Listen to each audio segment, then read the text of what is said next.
Um, We look at recruitment, how they do.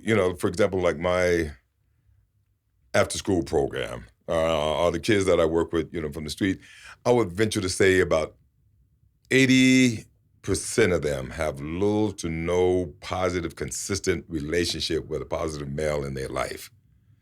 So many of them are trying to fill the voids, in their own way. They grow up in certain neighborhoods and certain environments that the father's not around.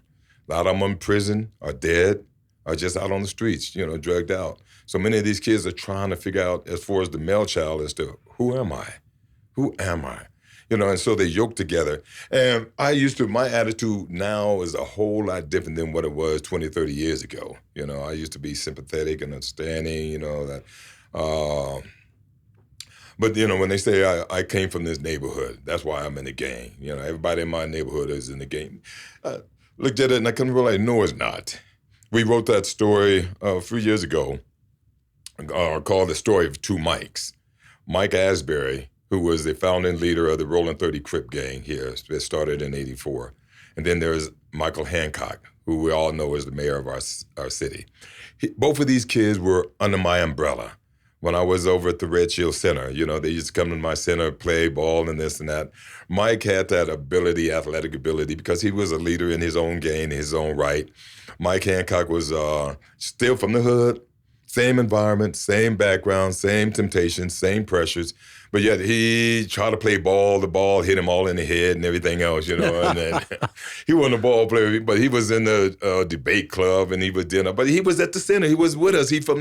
So we wrote that story, The Story of Two Mikes. From the same neighborhood, same background, same temptation, same pressures. Then I come to realize it's about choice. We buried Michael Asbury. I spent more time with him because I didn't have to worry about him, where he's going, if he was going to leave and not come back. Mike Hancock, I figured that he was in a different environment, different group, even though we're from the same environment, the same neighborhood, but yet he chose to stay with the nerdy guys and people, didn't have to worry about it. guys like me. Brent, some of the nerdy guys, you never know their background. They be the one that be hitting you. So we wrote that. We buried, unfortunately, Mike Asbury in 2008. That was tough. I had become sort of like his surrogate dad, in which, for the multitude of kids in the hood, I've become the surrogate dad to the many. The consistent, positive male role model in the life. And as Paul and the Chief and others would say that, Rev, if you hadn't done what you've done over these decades, our problem could have been much worse, much worse, much worse.